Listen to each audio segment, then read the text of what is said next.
iPad पे हो? नहीं नहीं लैपटॉप पे। Namaskar and a very good evening to everyone on planet Earth.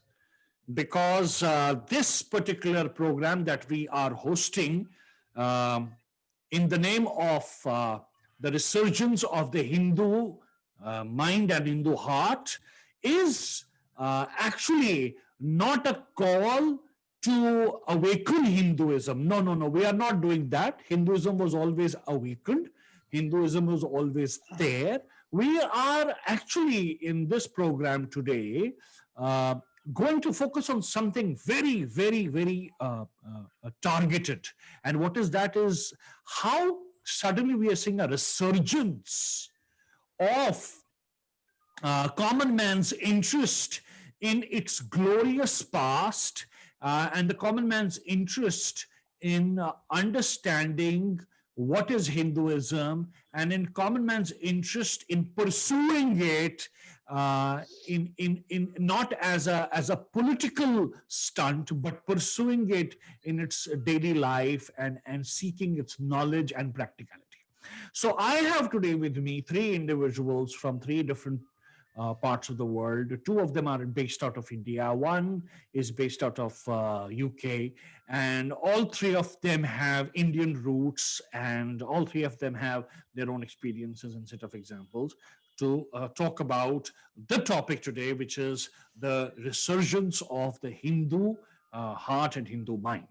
Now, let me quickly introduce you the three panelists we have today. Panelist number one is Paras Sehgal. He is based out of Birmingham, United Kingdom. We have Shivendu Narayan, who's based out of Gurgaon, and we have Nupur Saxena, who's based out of Noida, India. Now, I would like to go through all three of them one by one, asking what is their view of the resurgence of the Hindu mind and Hindu heart, both as an individual, how they suddenly see why their interest is awakened, what prompted it, ignited it.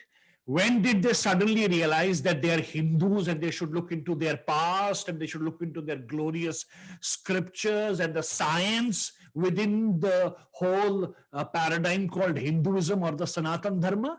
And let's see what triggered it. Okay, we'll go one by one. So let's begin with Paras. Hi, Paras. Good evening. Good morning. How are you? Good evening and good afternoon from the UK. I'm well, thank you. I think it's great that we are having such a discussion on the resurgence of Hinduism, because I think all of a sudden we've seen, be it on YouTube or on other social media platforms, that a lot of Hindus have started discussing, what is it to be Hindu and what is it that our identity is. I can talk from my personal perspective based on my journey that I've had. So I moved to the UK in the year 2007, January. Now, if you think of a guy in his early 20s who grew up in India, in the NCR region, which is predominantly Hindu environment, you don't seem to understand that there are other people of other religions because you only see them in films or television. Right. They're not in your neighboring surroundings, or you go to a school where I'd say about 98% people are Hindus, and then you'll have maybe a few Sikhs, hardly any Christians in the school that I went to, maybe one, two, and a few Muslims. And then you suddenly move abroad with an ambition to do something with your life, to do a degree. And suddenly you find yourself from being in a majority Hindu environment to a minority Hindu environment, where especially where I am, it's quite, I'm in Birmingham, so it's quite a minority ethnic area, but within that minority ethnic people or the group of people, Hindus are still very few. It's predominantly Muslims and Sikhs in the area where I am. So I think that kind of gives you a very different perspective and kind of makes you look into who you are and where is your identity. And when you suddenly hit by ideologies that are very different and you're not used to them for a very long time, then you have your own grounding in Hinduism. You understand it. But the difference is, and I know I don't want to go too much into the detail with the introduction here, but growing up in a Hindu household, when in the morning the first thing that happens is your, daddy is watching Astha channel with a Baba, doing some kind of pravachan, and you kind of build a mindset that this Baba is potentially someone who is talking jargon, that you don't understand at that age. That he's saying, yes, this is all true and life is an illusion. At that age, you don't care if life is an illusion or not. You're busy with a lot of things around you. So from that journey into then getting into reading books like Many Lives, Many Masters, which is a Catholic's point of view, a doctor's point of view of life after death, Right. which only the Indic faiths, propagate, or an idea that they believe in. To then coming to an era now, almost 14 years later, when suddenly everybody is talking about Hinduism. uh, I personally feel that there is a problem somehow, somewhere, where a lot of Hindus don't understand their religion themselves, and this movement, as we see it, is all about them sort of realizing what Hinduism is in depth, rather than doing just idol worship and going to the temple and putting the tilak, which is the identity of a Hindu as the people perceive. Yeah. If you ask a non-Hindu what Hinduism is, he will say that it's a religion of many gods. Right. But they don't know any more beyond than that, Yeah. right? And the Hindu that actually understands that it is a lot beyond than just idol worship. True. If you allow me another minute, um, I see Hindus today, like previously we used to call them in two panths, Vaishnav and Shaiv. I see Hindus today as in two groups. One of those that worship the avatars, and the others that worship the avaduts. So the avatars are the incarnations of God who, came in India as per the belief and the mythology of Hinduism. Avaduts are those that are born as human, but they get realized to godhood. Right. And it's the avatars. When you go and worship the avatar in a temple, you don't you're not able to give a scientific explanation, whereas a lot of religions claim to have a scientific explanation for that. It's just a plain sort of fact that you have to accept that this is God. Just go and bow down to him. Whereas with the Avadut movement, the guru is central, Right. and when the guru is central, then also the guru's qualities come into play in creating your mindset. And it is within that Hindu that there are gurus who have, in some cases, the one that used to watch on Astha channel in the morning has turned out to be a pedophile or a rapist. And then that suddenly makes you think, as you go through this journey, yourself and other people think that, what the hell is wrong? But then you find that there are other Hindus out there, other Hindu gurus, who will not talk to you about those kind of things. They will actually tell you to find yourself within yourself. And that is the trickiest part for a Hindu or anybody to understand and grasp.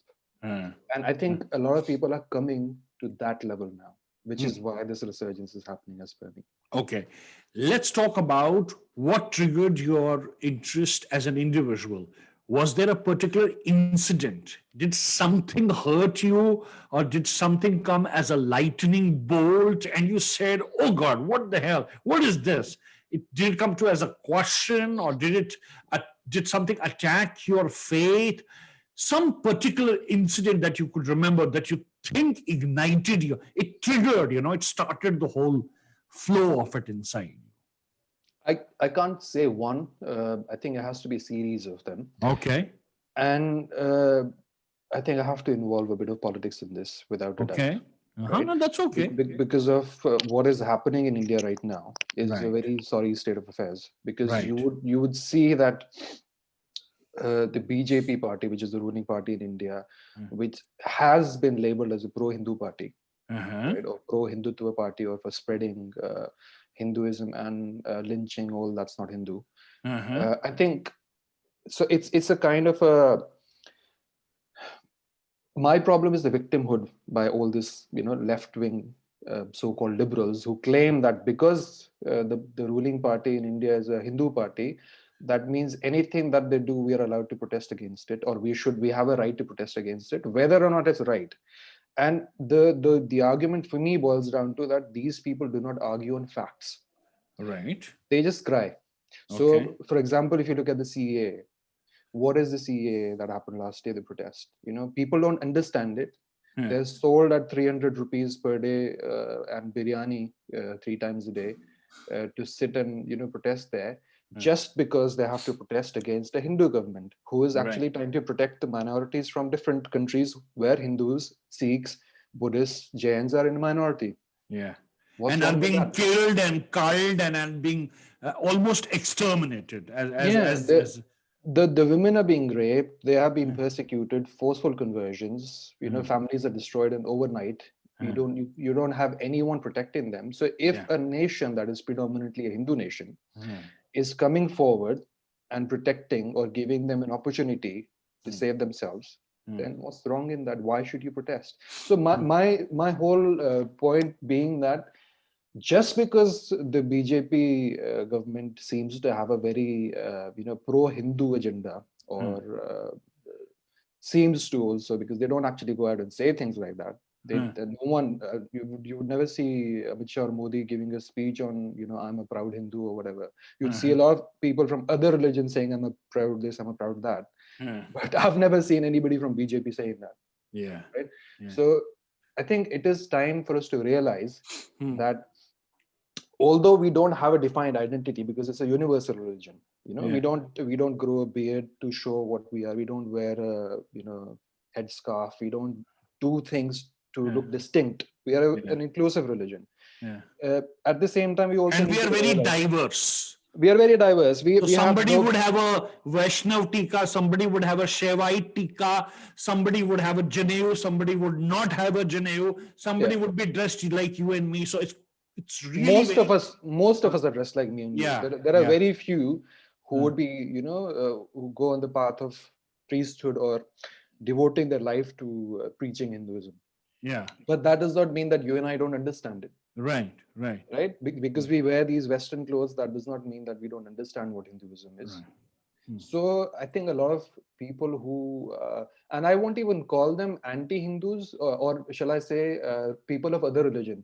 I think they are just anti-nationalists who have an agenda, maybe a communist agenda or a paid agenda, to bring down anything that is Hindu, or to oppose anything that a Hindu government does, or a so-called Hindu government does. Okay. An example is like Apple moved their factory out of China to India, I think in Bangalore, somewhere close to Bangalore. Yeah. I was watching this video. Now, a lot of companies after that, including companies from Taiwan, have approached the Indian government that they want to set up plants in India. Yes.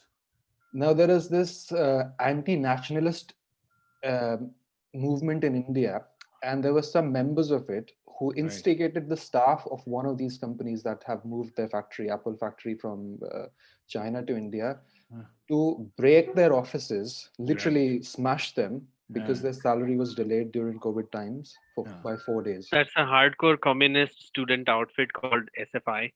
Yeah. And the main culprit who instigated everyone, he was recently arrested. And that was clearly a China ploy. These people have been working for China, even if whether China pays them or not, since 1962. So, I mean, generation after generation, these are people who are bhakts of China, so to speak. And I think also in the times of Indira Gandhi in the 70s, everybody knows that India was full of KGB spies. Yes. So it was a war between the capitalist versus the communist. And because India sided against, or it went against the capitalism of America at the time because of the way Americans treated Indira Gandhi, that became a personal agenda to then side with the Russians, naturally, because they were paying them loads. Russia and America were actually fighting even in the 70s to capture the world again. Right? They wanted to have their own lobbies. And Pakistan is a very good product of that American capitalism lobby. What has happened to Pakistan right now is just initially the abuse Not that quite, America did. I would say. I mean, America has supported a lot of other countries, but Pakistan is a product of whatever it did to itself, really. Uh, Pakistan is Yeah, a product of Islamism more than anything else, and yeah, but an who army that abused that? inherited a country instead of a country that got an army. So yeah, I don't deny that, but what I'm saying is that you have to have funding and backing for that. Where who gives that to Pakistan? Who gave it to who went to Ziaul Haq and said, have this money and get the Russian communists out of Afghanistan, and then Ziaul Haq then used that overflow of money against Kashmiri Pandits in Kashmir. So you have to blame America to a large extent to create that at that time To an and then come extent, of out of it. course. Yeah, To an obviously. extent, of course. But then, if they would have come to India, let's say, I mean, we think in a straightforward manner, and if they would have told us that, okay, here's the money, and we want you to help us with this operation to contain the Russians in Afghanistan and not let them flow further in. So we would have thought on a very different line, and we would have used the money exactly for what it was given for. Maybe we would have been corrupt and filled our own coffers a little bit, Yeah, but then we would have gone and fought the Afghans, the Taliban, and no, actually. At that point, Taliban was fighting against the Russians. So we would have actually gone against the Russians. And yeah, then after that, we would have gone back to our own boundaries and been who we are. But Yeah. Pakistan thinks on a very different kind of line of thought, Yeah. and that line of thought comes straight from their book. So, and it's not just that Pakistan alone is on that line of thought. Whether it was Baghdadi or all these other who established governments based on that green book, it's the same thing everywhere.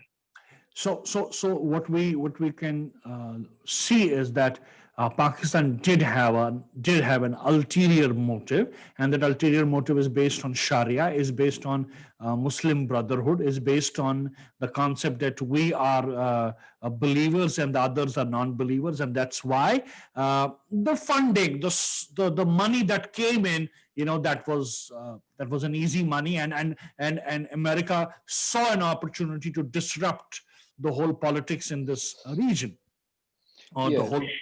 The problem with America is the same as the problem with India today, that they are short sighted because of democracy. I Yeah. mean, a president gets chosen for 4 years, and his challenge is to take another 4 years. So, at the best, an American diplomatic core, or I mean, their uh, political core, it can think at the most for 8 years, not Yes. more than that. In Yeah. India, I mean, we don't have that limitation as such, but we think in terms of 5 years. At the Yeah. best, we think of 5 years.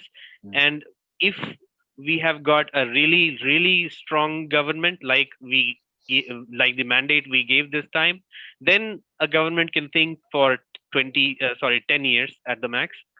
And I mean, what will happen at the end of the first 5 year term, nobody knows at the beginning. So we have a very short thought process. Whereas a country like China or Pakistan, they don't have to bother with these things because they can plan for 10 years, 15 years, 20 years. China has plans for 20, 30, 40 years, even 100 years plans on Yeah. how to subvert other countries and bring them to their heel.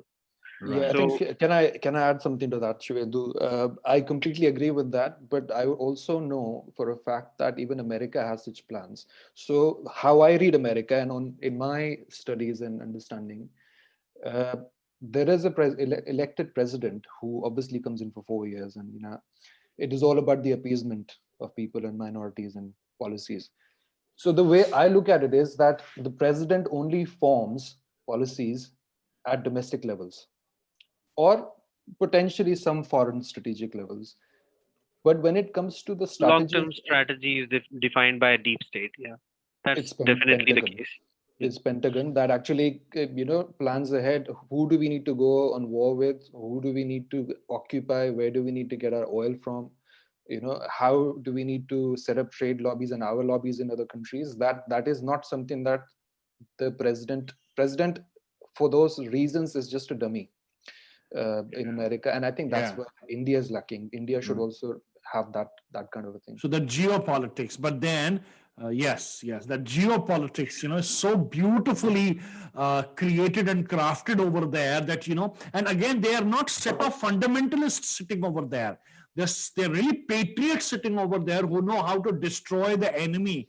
They can really create friends, and they can create enmity between two friends outside their boundary, and they can also see who can be their enemy in the next 20 years and already start defeating him from day one. But Yeah, and I mean, to add to that, I mean, if you look at the history of American political core, a lot of presidents come from the military and the CIA. Directors of yeah, CIA have become yeah, presidents many times. yeah, Same thing in Israel. Netanyahu was first a soldier, then he was a spy, and then right. he was the director of Mossad, and then he became president. President, right. So It's funny that these Americans and Chinese and Russians who are such fundamental nationalists are criticizing the nationalists in India. that And that is going to nationalism. happen. That's a subversion tactic. Yeah, that's a That is a subversion. subversion They tactic. can't I see us want you all. rising. Yeah. I want you all to look for Yuri Bezmenov on YouTube, and you'll find a lecture of about an hour and a half on how the KGB created a program for subversion tactics. It's called Active Measures. Okay. So there he very elaborately explains how what they used to do. The first thing was to plant stories all over the world in obscure third world places about America, which would destroy American reputation once those stories spread to actual American media. And they were very successful with this, planting things like AIDS was actually created in an American lab, and these kind of stories they used to spread from some third world country like India or African countries, uh, and then they would go to Germany or some other European country, and then they would bounce into UK and then to America. And by the time it went into an American media, the story would have ballooned to such a point that people would already know a lot of it through the foreign media, Yeah. uh, and then when it actually gets into a news bulletin in American television, there will be an uproar. Right. So they did it many times over. I mean, look at the Vietnam War era. Why was there so much uproar? Because of the policies that KGB used, the way that KGB subverted American people. Right. From the 60s onwards, they kept doing it, and they have been very, very successful. Even though the KGB did not survive, what they wanted, their policies, they accomplished it. They accomplished it. Very true. Very true. Okay, And let's ask Nupur now. Nupur is based out of India, and Paras has been as a Hindu, as a Hindu belonging to a middle class Hindu family. He's been living in UK for the last 13, 14 years. That's a different ecosystem altogether. Nupur comes from a different ecosystem altogether. Let's ask Nupur, what led to her personal interest in Hinduism or Hindu beliefs, or when did she feel she needs to defend her rights as a Hindu? She needs to protect her belief systems, and she started deep diving into it as an individual. Let's first ask her as an individual. Yeah, thank you, Mrinal. I mean, it's such a beautiful platform we have where we can share this, that what actually brought us closer to who we are as Uh, individuals. uh, And for me, if I talk about like what reinforced, I will say it was there. So from I have been brought up in a, like all Hindu families are, right, where yeah, normal we do our tradition sometimes. yeah. So for me it was while growing up, I was just there. I was like, I'll A not call it spectator. agnostic. Yes, I was like a spectator of that. Okay, these are the things. Mm. And I used to be there. I was observing everything, but it started with when I went outside for completing my MBA, and as Paras said, it is not just an incident or a like a light bulb moment. It is a series. It's which compounded, uh, and it so for me it was science. Okay. The pure science, when I started diving into it, and when we are in the process of changing our lives, and when we start reading things, and when we started what books are available. So for me, it was when I started reading about gratitude, and then when I started reading about minimalism, and then when I started giving examples to everyone कि see हमारे पास भी सादा जीवन उच्च विचार बहुत पहले से था, हम लोग भी मंत्र that kind of feeling. But when I was sharing these things, I used to feel like apologetic sometimes, and I was thinking that why am I feeling this, why I have to be apologetic. So I never thought about it. But then when it started happening again and again, and when I saw the resistance to that, right, that so there was a lot of resistance too in my circle. And when we go to college and when we talk about things, we try to be fit in, right? And anybody who is following traditions, anybody who is following is like कि यार ये तो अभी यही कर रहा है, सब कुछ इसको कर रहे हैं, तो इसको नहीं पता क्या he होता is है. superstitious, or he is conservative, or Superstitious, he yes. is typical, Typical RSS, है, बहुत Can ऐसा I है. can I say something? stereotypical. Hanji, hanji. Yes, yes, yes. Who are these people who are saying these? They are also Hindus, funnily enough.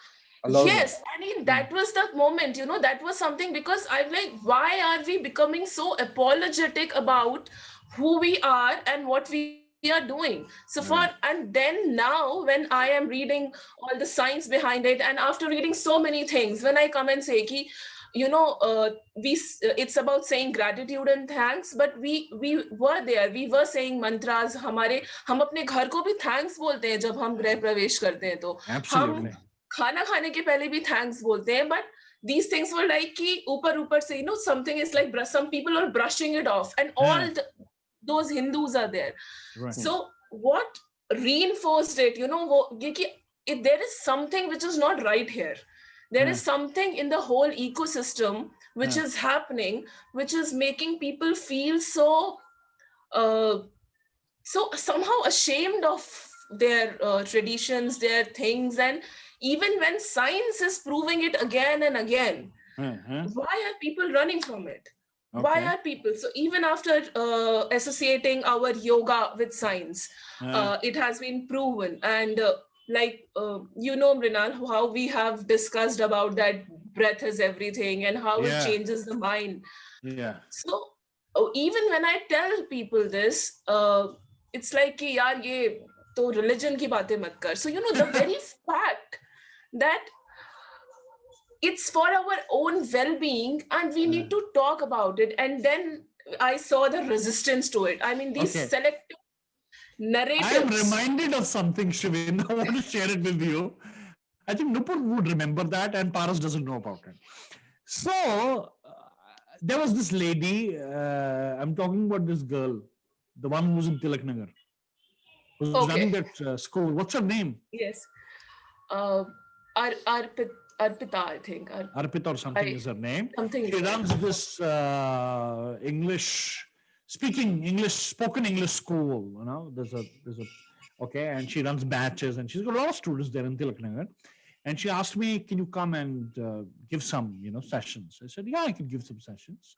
I would like to begin with meditation and yoga. And she said, no. Nothing religious, please. Log bura maan jayenge. अच्छा यही meditation or yoga is selling like hotcakes. Yes, right. Hotcakes in Europe and America. Everybody knows that. But no one labels this as Hinduism. Not at all. There's no marketing of Hinduism there. अभी 11 साल के बच्चे को मैंने देखा योग की classes कर रहा है वो he's from Brazil or some country, and why does he do it? He's world famous now. He's 11 years old. He's become world famous. He's got a lot of clients coming in. So why is he famous? Because his mother used yoga to get rid of cancer. Oh, So it's as simple as that. How does it matter? Yoga is from India, yoga is Patanjali, yoga is Hanumanji, yoga is whatever yoga is good. Why? So anyway.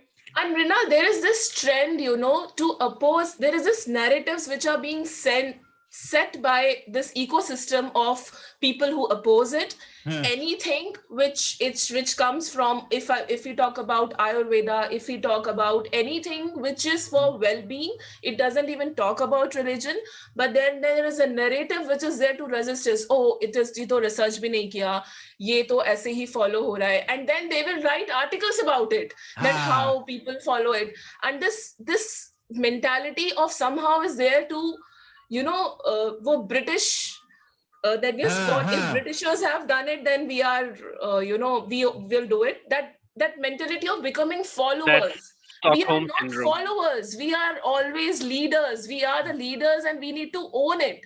Embrace it, who we are, through whatever means at it. So for me, that is one thing. For example, I just gave you an incident right now. This was a particular incident, which shows, which was a big jolt to me also as an individual. I was jolted out of blue. Why is somebody telling me it's religious? It's not religious, Dan. I'm talking about mind. I'm talking about brain. Anyway, so I gave it up right then and there. But has such incident happened with you, Nupur? Give me an example. Yes. Give me an example.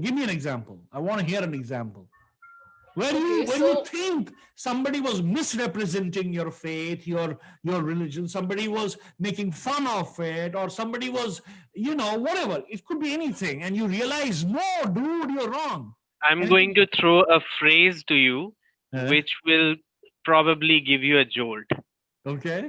We are not 100 crore Hindus.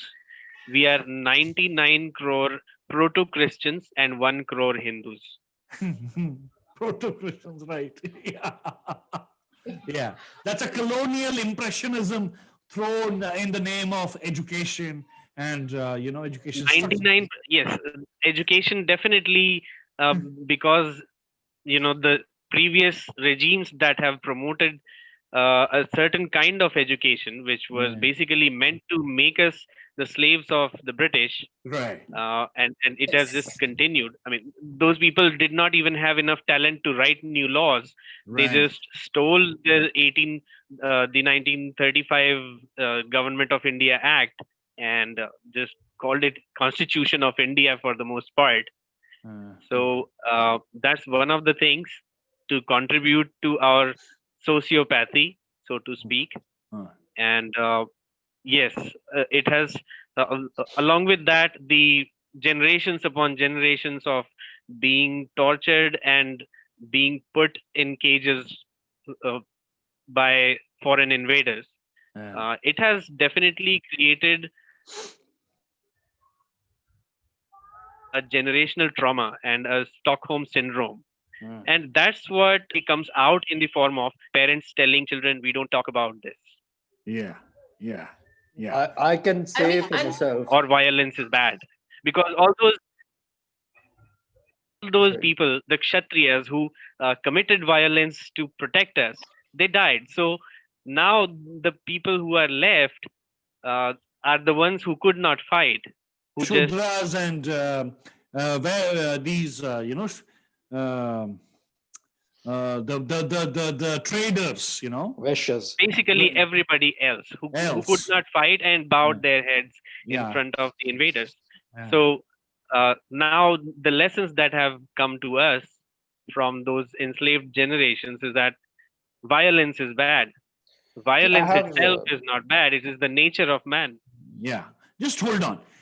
Nupur, give me an example, a concrete real life example where it jolted you. I mean, there are so many moments where I have realized. One moment. Just put up one example. Okay, so for example, recently I was talking to a friend. She's my very good friend, and we were just talking about that how these days we have problems of depression and we have problems of anxiety all over around us. So I was saying that it's okay. Everybody is going through a conflict at some times, and it's better. So I saw your video of Arjun Vishad, right? Hmm. So I was just trying to give an example ki conflict is very much there in us, and this Yeah. has been there in Gita. This has been explained to us, and it's okay. If anybody is going through a conflict, it's a part of a journey. So suddenly I see 4 5 people, yeah, ये गीता की और ये सब बातें नहीं करनी है. Talk about us, who we are. So these kind of examples which I see constantly being resistant to who we are because of so everybody has a right to embrace their religion, philosophy, beliefs, Yeah. and have a right to express them in whatever form. Yeah. So if we go to science based, so I was in an NLP workshop, and it's a 5-day program, and as we all know, NLP is all about science and everything. Somehow to just say that religion or all our gurus are fake, just because why we can, just because if something one person is bad, let's say, and they're not able to see the truth. Yeah. So One rotten Hinduism apple. or a rotten apple. So we generally don't label that all. So somehow we say like not all Muslims are terrorists. We agree. So why all gurus are fake? It's not. So these are the somebody said that all gurus are fake. This is bullshit, right? Yes, all gurus are now, fake. What I want to say is, what I want to highlight over here is this something very important, because we all are from the very nature of science. I mean, I'm talking about we 4 people at the moment. We have delved into the nature of science, which is the science of the the science, the material science, the science of the gross world. And we also have a fair amount of knowledge about our scriptures. So what I want to say is, here I completely agree with Shivendu that everything in terms of our thought process, and everything in terms of our logical bent of mind, and everything in terms of a questioning bent of mind, everything in terms of free and fair and frank and fearless discussion, that was just wiped out, and we were made slaves of a different kind of education with a different kind of medium, English.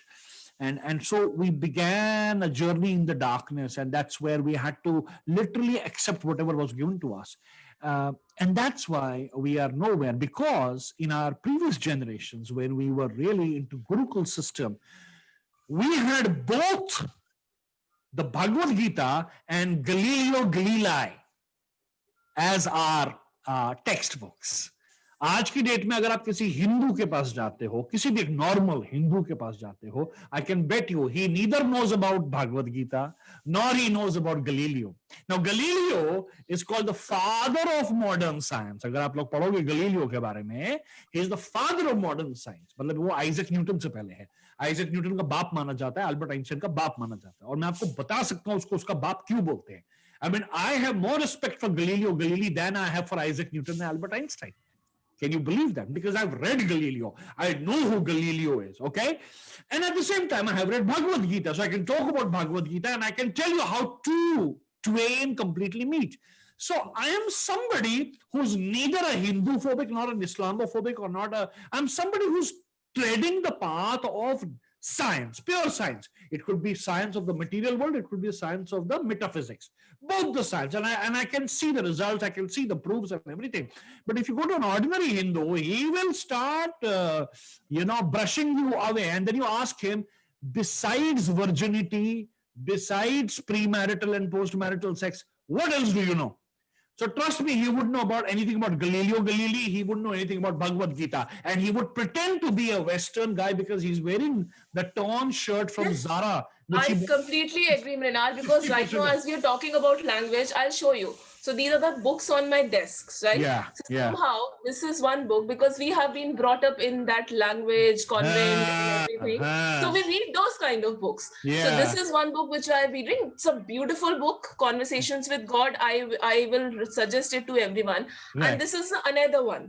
So if it is lying on my desk, people will come and ask me, यार ये क्या पढ़ रही है तू बिल्कुल बाबा बन गई है क्या? So this is the problem. this particular thing is something which is, I think something is wrong. I mean, why he Cognitive cannot. bias. I think Cognitive bias. like Shivendu summarized, Stockholm syndrome is the right word. We have places in India called Victoria Memorial, Aurangzeb Road, Akbar Road. We are sympathizing with our own oppressors and our own Yes. persecutors. Yeah, Just right. because इस किताब का नाम सत्य का उदय है, तो ये इसमें Okay, I have an incident to share with all of you. Now listen to this very carefully. Okay. You know the person. So there is a guy called Muhammad Rafi. He's an NLP practitioner. He's an NLP trainer. Okay, and he pretends to be a totally secular guy. तो उसके चक्कर में उसने अपनी बेटी का नाम भी जो है गायत्री रखा हुआ and all that jazz. He does a lot of things. Okay.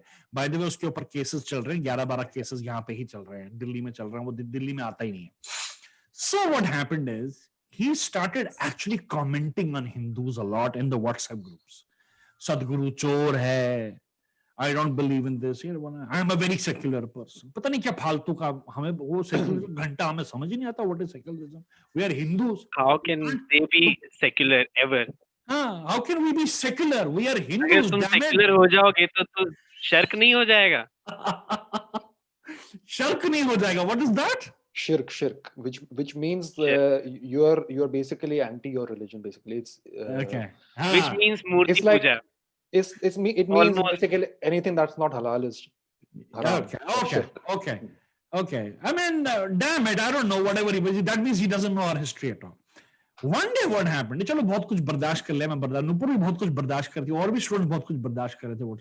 One day what happened? This guy, he sends me a message. And you have no idea that was the unluckiest day of his life. His life. He sent me a message. He says, congratulations. Secularism has won in Delhi. You are blessed. Oh, I didn't even remember. I thought, oh, okay, yeah, Delhi, yeah.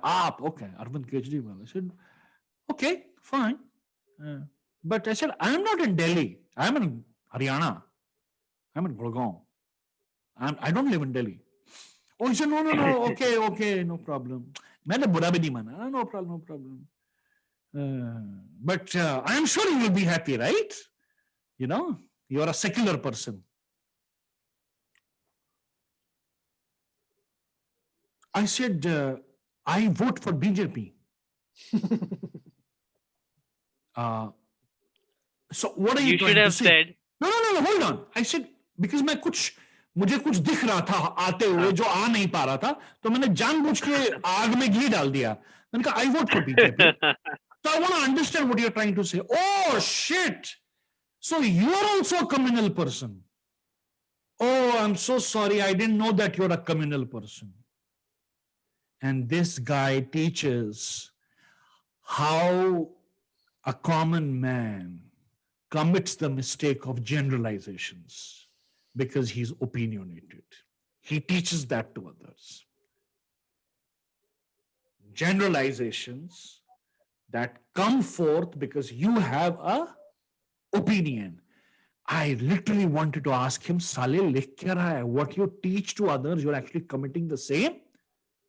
Big. That means anybody and everybody who votes for BJP is communal. Let's talk in the language of NLP. Neuro-linguistic programming में बात करते हैं. Forget Hindu, forget I'm a Hindu, forget there is something of Hinduism. तो मुझे बता तू लिख क्या रहा है? Anybody who votes, that means there must be like a great percentage of people. You know, we gave it 400 plus seats. Are they all communal? And you talk to others how not to commit this blunder of generalizing because you just have a small opinion based on a very small experience. That's a very, very sorrowing state of affairs. His name is Muhammad Rafi, and he pretends to be a secular. That is how we get branded as communal. See, he is secular.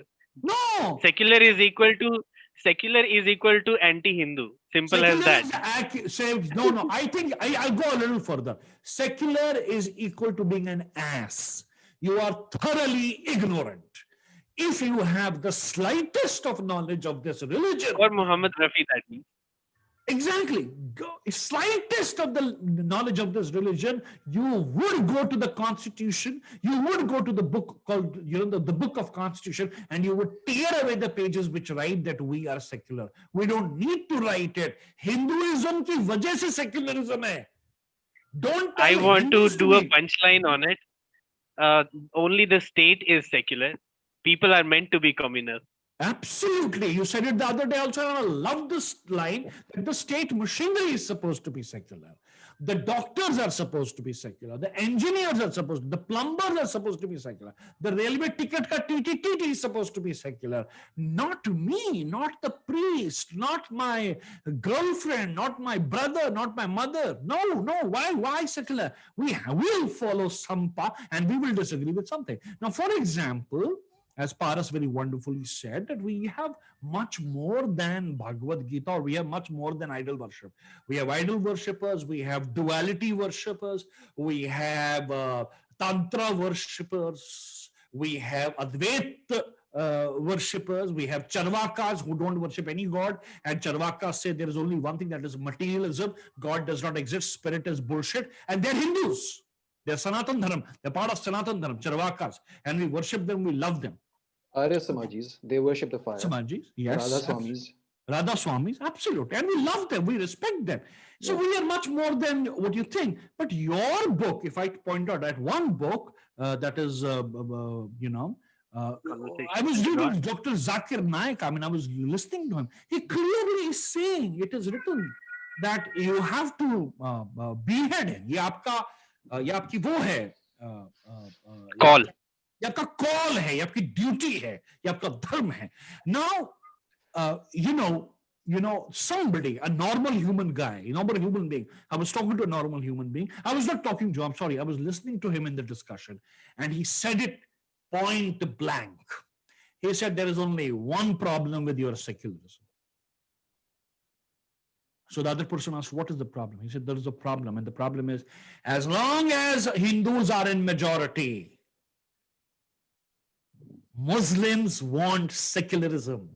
Muslims want as much secularism as it is possible. They will create so much of hullabaloo and noise around it, and then create that Lutyens, whole coterie of those Marxists and communists around you, shouting at you, where is secularism? You're not practice secularism, which turns into the minority appeasement. Am I correct, guys? He said that is the problem, number one. And he said the problem number two is the moment they are in Majority. the moment they are in majority, they want Sharia. Now they don't want secularism. Exactly. The moment they are in majority, they say, sorry, sir, days of secularism are over. You are in minority. That means we are believers. You are non-believers. Either convert or die or whatever. Sharia comes into the History is a great example. It has many great examples like that, where there were taxes on Hindus to go to the pilgrimage. Yes, or they were persecuted, jazya, or they were persecuted, which is why the Sikhs were formed and stood up to protect. The whole problem with us is that we don't really read history, even our own, or world history is a little further from that. The lesson begins right at the point when you look at the struggle between the Byzantine Empire and the Arabs at their doors, right? So at that point, it took them over 7 centuries to take over what you know as Turkey now, which was earlier Anatolia or Asia Minor, and but they did it. They have this. They don't even have generational thinking. They have it in their book. It goes generation after generation after generation. It doesn't end until you are gone. They keep on hammering. 17 major wars have been fought on the soil of Jerusalem. And they say at least 30 crore people have died till now on the soil of Jerusalem. And the war still continues. So I want to really understand. I think we have laid a great framework for what Kangana Ranaut said in a recent video. I know she's very foul-mouthed. I know she can be very bitchy and she's cantankerous. I know that. But she asked a question. She said, "Why do you keep asking me whether I am secular or not or whatever? I have the facts in front of me. Our prime minister is stating MSP will not go on the national TV. He's promising it, and he's saying, why don't you go back to Diljit Dosanjh and the Priyanka Chopra and question them? You never seem to question them. You always seem to question me. So I think this gives us a platform where now we will not let anybody question us, but we'll start asking questions to Them. others. Yeah. Yes. Am I correct? Does it? Absolutely. I have already been asking on a lot of social platforms, and they don't have any answers to the factual Yes. points. Yes. And I'm sorry to say, I have many family members who also are blinded by this movement of the farmers or the so-called farmers protest. Because if you look at the farmers protest, if there are 632 unions in India, right, 580 of them are actually in favor of the bill. Just Yeah. imagine. So only 8% of the farmers who, well, some are farmers, some are zamindars, some could be union members, all mixed up together. Even if we count them as farmers, 8% of them are protesting against it. And we know the reason why they're doing it, because it's in Punjab, and how Punjab works and how the mandi system and MSP and how Akalis have a very strong hold on the mandi system, how they abuse it. They abuse it to such level that they not only overproduce it, overproduce the wheat and the rice. They force the MSP system, forces the government to buy it. We have double the amount of wheat and rice in India, right? And anything that they save in the storage, because the Punjab agro is owned by Akalis, they actually deliberately rot that crop so that they can turn that into alcohol to run another industry, parallel industry. So imagine all of that going away from their hands. Why would they not protest? Absolutely. No one wants to discuss the facts. No, but I think people are awakening to the reason. There's a lot of awareness around that. The farmers' protest cannot be a mere protest. It's something else. People can see through the chicanery now. Can see through the. It's very easy to see through it this time. I mean, with CAA, it was like, oh my God, human rights, this and that, the usual crap that communists do. And communists are slightly better at it than, I mean, Khalistanis, for God's sake.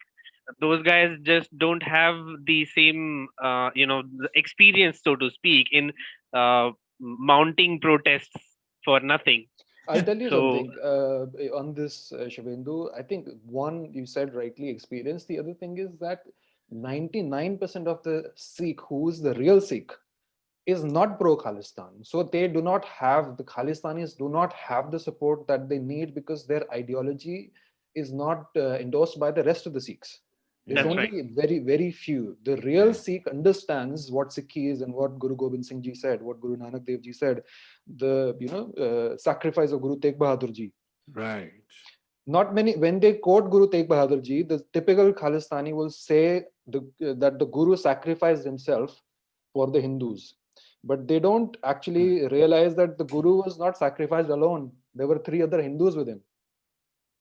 Yes. Right? Yes. So, Bhai Satidas, Bhai Matidas. Bhai Matidas, Bhai Satidas, and Bhai Dyalaji, they were, so at the time when Sikhism was growing, or was around the 9th Guru or the 10th Guru, there was no distinction between Hindu. My real Bua is married to a Hindu. There are 4 brothers. 2 are Sikhs, 2 are Hindus. How can you differentiate? It's just that I take an oath to protect my community, and that therefore I'm a Sikh, I'm a follower. That has got nothing to do with anti-Hindu. It's like the Indian army saying 50 years down the line that we are a separate religion altogether. Exactly. But they don't realize this. They will have to realize it, because I think Hindus are not taking any shit actually anymore. Documented history. I mean, they started this wave of separating the Sikhs from Hindus with the help of the British. It's called the Akali wave. You can simply Google it, and anyone can find it. Yeah. I think it's also we have to blame the British for a lot of things, because I know a lot of confusion about the Vedas came from how the British translated the Vedas from Yes. Hindi or Sanskrit into English. Yeah. The British not only changed the Varna system into the caste system, Yeah. Yeah. and picked up this stuff from Manusmriti and twisted it to divide people. So that Right. divide and rule, there are very classic examples of it that you can find in history. That is a science- separate topic in itself, The and science became the superstition. yeah, Exactly. Yes. Yes, the in science. No, Manusmriti, but then for example, all of that adds up to how our generations or our previous generations Hindus were thinking, because they were blinded. Now we have the Right. social media to make ourselves aware and increase the knowledge of how we were fooled for last 100 years or more. yeah, I think this sets in motion. The ball is set in motion now to ask questions. Next time when we meet next weekend, I want all of us to ask questions, very relevant questions to Hindus, to Sikhs, to Muslims. Ask questions relevant to their ideology or their opposition to us, and let them answer this time. I think this is the time where we put them into the dock and tell them, ask them, why do you do this? Why do you have this thing running in your ecosystem? How do you validate this, or how do you attach a reason to it? We should now have the power to ask. We don't have to be apologetically Hindu. We have to be unapologetically Hindu. Distinctly Hindu. Yes. All right. You want to say something? Any closing remarks? Who wants to go first? All right. So let's meet next weekend. I think we've set the ball in motion. It's rolling very fine. We have a great video today. We'll roll it out to the whole world. Let them go through it. They want to ask any questions, put those in the comments wherever you see the video.